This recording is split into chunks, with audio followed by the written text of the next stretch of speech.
This week I want to begin by talking about everyone's favorite Hungarian psychoanalyst, René Spitz. I don't know if he's your favorite Hungarian psychoanalyst, but René Spitz is a very famous psychoanalyst who died in 1974. But I want to tell you about his most famous study. In his most famous study, he studied the lives of 97 children ages birth through 3 years old, 97 children who grew up in a South American orphanage because he wanted to see if he could learn anything from the type of care that they received. The reason he picked that particular orphanage was because it was an orphanage that was understaffed. There were enough nurses to change their diapers and give them food, but they were insufficiently staffed to such an extent that there wasn't ever any time for the nurses to hug the children, or to rock them, or to spend any time talking with them. It was just task after task after task, diaper after diaper after diaper, and just food after food after food, but never any time to just spend time with them. And it was interesting what he discovered as he observed the lives of these children. After 1 year, a number of the children, even though they were getting enough food and even though their diapers were changed and everything sufficiently, a number of them were unhealthy. They were losing unhealthy weight.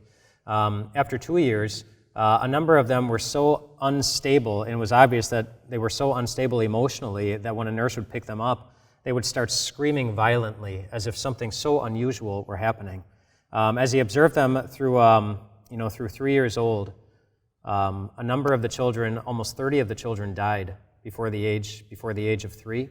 And as he observed them over the course of their life, only a handful of them got into adulthood, and the majority of those who got into adulthood ended up suffering severe psychological trauma that they carried with them for the rest of their lives. And from that study, he concluded really something that the Bible has been saying from the very beginning, that we were created to be loved.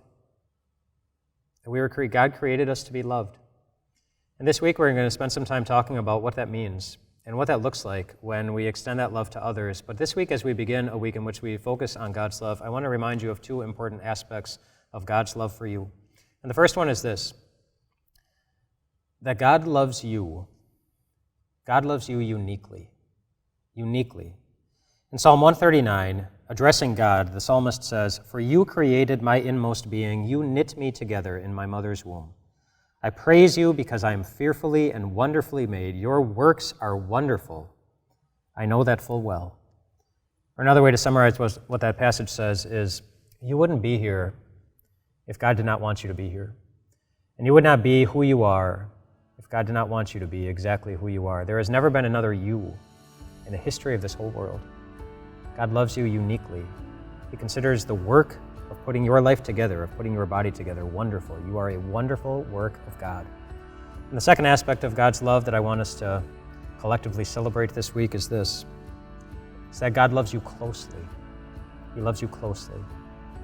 You think about the care of a mother holding her child and how safe that child will feel in mother's arms. And then listen to this verse where it's talking about Jesus as our good shepherd. It says he carries the lambs in his arms and carries them close to his heart. That's where you always are in God's care. You are always close to his heart, close enough to his heart that he will always keep you there, always, no matter what it would cost you. This week we rejoice in that love, and we talk about how to express that same type of love towards the people around us.